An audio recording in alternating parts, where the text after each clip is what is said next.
ಅಶ್ವಿನಾಣಿಗೆ ಸದ್ಯ ಬೆಂಗಳೂರಿನ ಪ್ರಸಿದ್ಧ ದೇವಸ್ಥಾನಗಳಲ್ಲಿ ಒಂದಾಗಿರುವಂತಹ ಗಾಳಿ ಆಂಜನೇಯ ಸ್ವಾಮಿ ದೇವಸ್ಥಾನದಲ್ಲಿ ಈ ದೇವಸ್ಥಾನದಲ್ಲೂ ಕೂಡ ನಾಳೆ ಚಂದ್ರಗ್ರಹಣ ಇರುವಂತಹ ಕಾರಣಕ್ಕಾಗಿ ಅದಕ್ಕೆ ಬೇಕಾದಂತಹ ಎಲ್ಲ ರೀತಿಯ ಸಿದ್ಧತೆಗಳನ್ನು ಕೂಡ ಮಾಡಿಕೊಳ್ಳಲಾಗ್ತಾ ಇದೆ. ಬೆಳಗ್ಗಿಂದಲೂ ಕೂಡ ದೇವಸ್ಥಾನದಲ್ಲಿ ವಿಶೇಷವಾದಂತಹ ಪೂಜಾ ಕೈಂಕರ್ಯವನ್ನು ಕೂಡ ಮಾಡಲಾಗ್ತಿರುವಂಥದ್ದು. ದೇವರಿಗೆ ಬೇಕಾದಂತಹ ಎಲ್ಲ ಅಭಿಷೇಕಗಳನ್ನು ಕೂಡ ಮಾಡಲಾಗ್ತಾ ಇದೆ.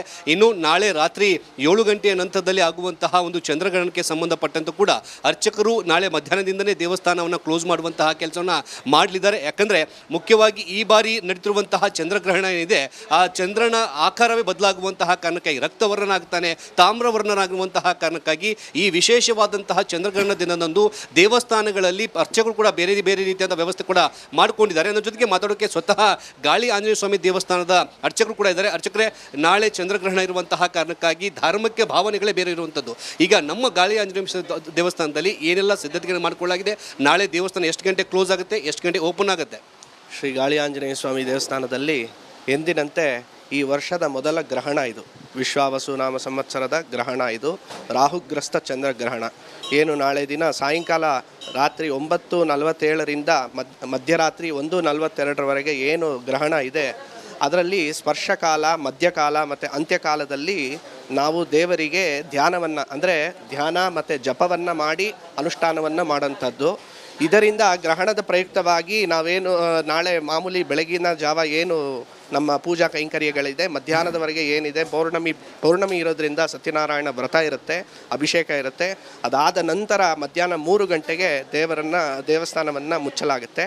ಅದಾದ ನಂತರ ನಮ್ಮದು ರಾತ್ರಿ ಗ್ರಹಣ ಸ್ಪರ್ಶಕಾಲ ಆದ ನಂತರ ಜಪಗಳು ನಮ್ಮ ವೈಯಕ್ತಿಕವಾಗಿ ದೇವರಿಗೆ ಏನು ಮಾಡಬೇಕು ಅದನ್ನು ಮಾತ್ರ ದರ್ಬೆಯಲ್ಲಿ ದಿಗ್ಬಂಧನವನ್ನು ಮಾಡ್ತೇವೆ. ಅದಾದ ನಂತರ ಮಾರನೆಯ ದಿನ ಬೆಳಗ್ಗೆ ಸ್ಪರ್ಶ ಮೋಕ್ಷಕಾಲ ಆದ ನಂತರ ದೇವರಿಗೆ ಅಭಿಷೇಕವನ್ನು ಮಾಡಿ ಪುಣ್ಯಾಹ ಸಂಪ್ರೋಕ್ಷಣೆಯನ್ನು ಮಾಡಿ ದೇವಾಲಯ ಸಂಪೂರ್ಣವಾಗಿ ಶುದ್ಧಿಯನ್ನು ಮಾಡಿ ಅದಾದ ನಂತರ ದೇವರ ಪೂಜೆಯನ್ನು ಮಾಡಿ ಭಕ್ತಾದಿಗಳಿಗೆ ದರ್ಶನಕ್ಕೆ ಅವಕಾಶ ಮಾಡಿಕೊಡ್ತೀವಿ. ಸರ್, ಈಗ ಭಕ್ತಾದಿಗಳು ಮಾಡಬೇಕಾದಂತಹ ಒಂದು ಈ ಪಾಲಿಸಬೇಕಾಗಿರುವಂತಹ ನಿಯಮಗಳೇನು ಈ ಟೈಮಲ್ಲಿ?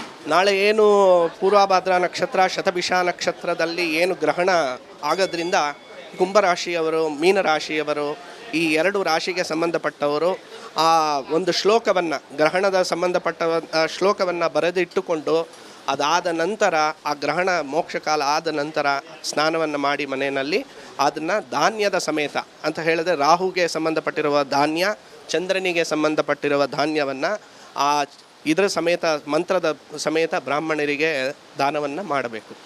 ಸರ್, ಈಗ ಒಂದು ವಾಡಿಕೆ ಇದೆ, ಹಿಂದೆನೂ ಕೂಡ ನಾವು ಕೇಳ್ಕೊಂಬಂದಿದ್ದೀವಿ, ಗರ್ಭಿಣಿಯರು ಹುಷಾರಾಗಿರಬೇಕು, ಬಾಣಂತಿಯರು ಹುಷಾರಾಗಿರಬೇಕು, ಈ ರೀತಿಯಾದಂತಹ ಒಂದು ಕೆಲವೊಂದಿಷ್ಟು ವಾಡಿಕೆಗಳಿದೆ, ಅದರ ಬಗ್ಗೆ ಏನಂತ ಹೇಳಿದ್ರೆ ಈಗ ಗರ್ಭಿಣಿಯರಾಗಿರ್ಬೋದು ಅಥವಾ ತೀರಾ ಅನಾರೋಗ್ಯ ಈ ಗ್ರಹಣ ಕಾಲಗಳಲ್ಲಿ ಏನು ಚಂದ್ರನಿಗೆ ರಾಹು ಅಡ್ಡ ಬರೋದ್ರಿಂದ ಆ ಕಿರಣಗಳು ಅವರ ಮೇಲೆ ಬಿದ್ದಾಗ ಅದರ ಇದುಗಳಿರುತ್ತೆ ಅಂತ ಹೇಳಿ ಆ ಎಫೆಕ್ಟ್ ಇರುತ್ತೆ ಅನ್ನೋದು ಒಂದು ಉದ್ದೇಶದಲ್ಲಿ ಹೊರಗಡೆ ಹೋಗಬಾರ್ದು, ಆ ಕಿರಣಗಳು ಅವ್ರ ಮೇಲೆ ಬೀಳಬಾರ್ದು ಅನ್ನೋ ಒಂದೇ ಒಂದು ದೃಷ್ಟಿನಲ್ಲಿ ಅದನ್ನು ಇದು ಮಾಡಿದೆ. ಯಾಕಂದರೆ ಚಂದ್ರನಿಗೆ ಕಷ್ಟ ಆಗುವಂಥ ಕಾಲ ಇದು.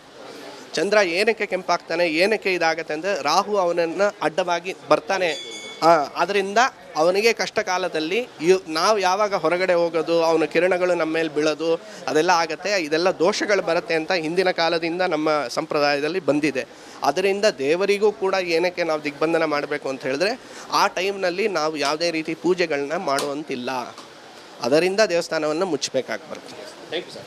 ಅಶ್ವಿನಿ, ಇದು ಅರ್ಚಕರು ಹೇಳುವಂಥ ಮಾತು. ಅಂದರೆ ಇದು ವೈಜ್ಞಾನಿಕವಾಗಿ ಏನೇ ಆದರೂ ಕೂಡ ಧಾರ್ಮಿಕವಾಗಿ ಅದನ್ನು ಪಾಲಿಸಬೇಕಾದಂತಹ ಕೆಲವೊಂದಿಷ್ಟು ನಿಯಮಗಳಿದ್ದಾವೆ. ಅದರಂತೆ ನಾವು ನಾಳೆ ಮಧ್ಯಾಹ್ನ 3 ಗಂಟೆನಿಂದ ದೇವಸ್ಥಾನವನ್ನು ಕ್ಲೋಸ್ ಮಾಡ್ತೀವಿ. ಅದಾದ ನಂತರದಲ್ಲಿ ಸೋಮವಾರ ಬೆಳಗಿನ ಜಾವದ ದೇವಸ್ಥಾನ ಶುದ್ಧೀಕರಣ ಮಾಡುವಂತಹ ಕೆಲಸ ಮಾಡ್ತೀವಿ. ಈ ಟೈಮ್ನಲ್ಲಿ ಭಕ್ತಾದಿಗಳು ಏನು ಮಾಡಬೇಕು ಅನ್ನೋದನ್ನು ಕೂಡ ಅರ್ಚಕರು ಈಗ ತಿಳಿಸ್ಕೊಡುವಂತಹ ಕೆಲಸ ಮಾಡಿದರು. ಅಶ್ವಿನಿ. ಓಕೆ ಮುತ್ತಪ್ಪ. ಅಶ್ವಿನಾಣಿಗೆ ಸದ್ಯ ಬೆಂಗಳೂರಿನ ಪ್ರಸಿದ್ಧ ದೇವಸ್ಥಾನಗಳಲ್ಲಿ ಒಂದಾಗಿರುವಂತಹ ಗಾಳಿ ಆಂಜನೇಯ ಸ್ವಾಮಿ ದೇವಸ್ಥಾನದಲ್ಲಿ ಈ ದೇವಸ್ಥಾನದಲ್ಲೂ ಕೂಡ ನಾಳೆ ಚಂದ್ರಗ್ರಹಣ ಇರುವಂತಹ ಕಾರಣಕ್ಕಾಗಿ ಅದಕ್ಕೆ ಬೇಕಾದಂತಹ ಎಲ್ಲ ರೀತಿಯ ಸಿದ್ಧತೆಗಳನ್ನು ಕೂಡ ಮಾಡಿಕೊಳ್ಳಲಾಗ್ತಾ ಇದೆ. ಬೆಳಗ್ಗಿಂದಲೂ ಕೂಡ ದೇವಸ್ಥಾನದಲ್ಲಿ ವಿಶೇಷವಾದಂತಹ ಪೂಜಾ ಕೈಂಕರ್ಯವನ್ನು ಕೂಡ ಮಾಡಲಾಗ್ತಿರುವಂಥದ್ದು. ದೇವರಿಗೆ ಬೇಕಾದಂತಹ ಎಲ್ಲ ಅಭಿಷೇಕಗಳನ್ನು ಕೂಡ ಮಾಡಲಾಗ್ತಾ ಇದೆ.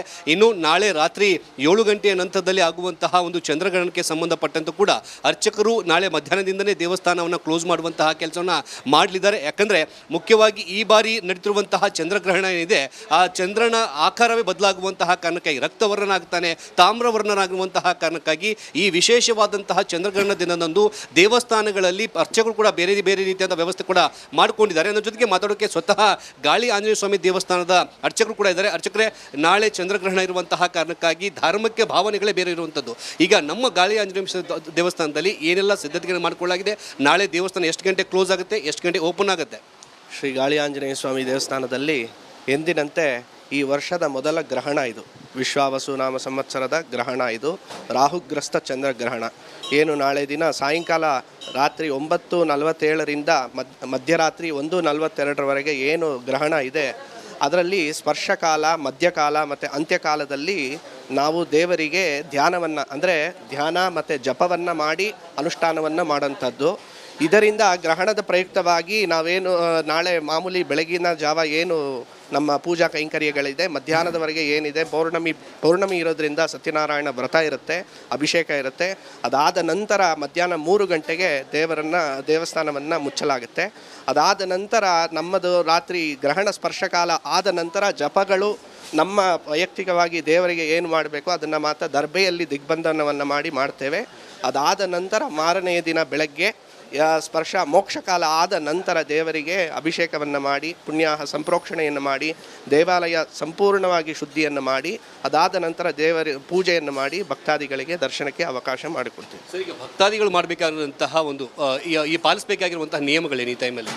ನಾಳೆ ಏನು ಪೂರ್ವಭಾದ್ರಾ ನಕ್ಷತ್ರ, ಶತಭಿಷ ನಕ್ಷತ್ರದಲ್ಲಿ ಏನು ಗ್ರಹಣ ಆಗೋದ್ರಿಂದ ಕುಂಭರಾಶಿಯವರು, ಮೀನರಾಶಿಯವರು, ಈ 2 ರಾಶಿಗೆ ಸಂಬಂಧಪಟ್ಟವರು ಆ ಒಂದು ಶ್ಲೋಕವನ್ನು, ಗ್ರಹಣದ ಸಂಬಂಧಪಟ್ಟ ಶ್ಲೋಕವನ್ನು ಬರೆದಿಟ್ಟುಕೊಂಡು ಅದಾದ ನಂತರ ಆ ಗ್ರಹಣ ಮೋಕ್ಷಕಾಲ ಆದ ನಂತರ ಸ್ನಾನವನ್ನು ಮಾಡಿ ಮನೆಯಲ್ಲಿ ಅದನ್ನು ಧಾನ್ಯದ ಸಮೇತ ಅಂತ ಹೇಳಿದ್ರೆ ರಾಹುಗೆ ಸಂಬಂಧಪಟ್ಟಿರುವ ಧಾನ್ಯ, ಚಂದ್ರನಿಗೆ ಸಂಬಂಧಪಟ್ಟಿರುವ ಧಾನ್ಯವನ್ನು ಇದರ ಸಮೇತ ಮಂತ್ರದ ಸಮೇತ ಬ್ರಾಹ್ಮಣರಿಗೆ ದಾನವನ್ನು ಮಾಡಬೇಕು.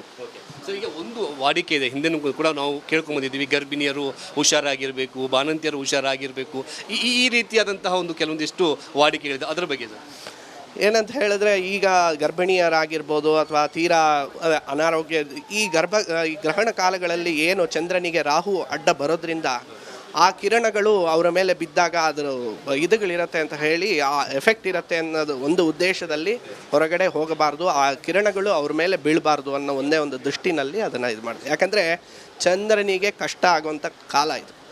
ಚಂದ್ರ ಏನಕ್ಕೆ ಕೆಂಪಾಗ್ತಾನೆ, ಏನಕ್ಕೆ ಇದಾಗತ್ತೆ ಅಂದರೆ ರಾಹು ಅವನನ್ನು ಅಡ್ಡವಾಗಿ ಬರ್ತಾನೆ.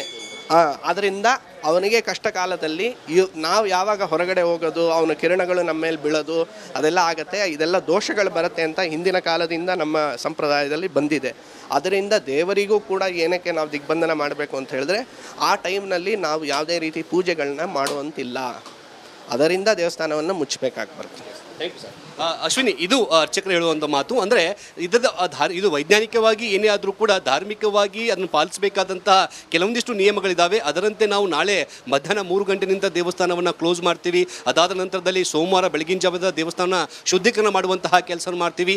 ಈ ಟೈಮ್ನಲ್ಲಿ ಭಕ್ತಾದಿಗಳು ಏನು ಮಾಡಬೇಕು ಅನ್ನೋದನ್ನು ಕೂಡ ಅರ್ಚಕರು ಈಗ ತಿಳಿಸ್ಕೊಡುವಂತಹ ಕೆಲಸ ಮಾಡಿದರು. ಅಶ್ವಿನಿ. ಓಕೆ ಮುತ್ತಪ್ಪ,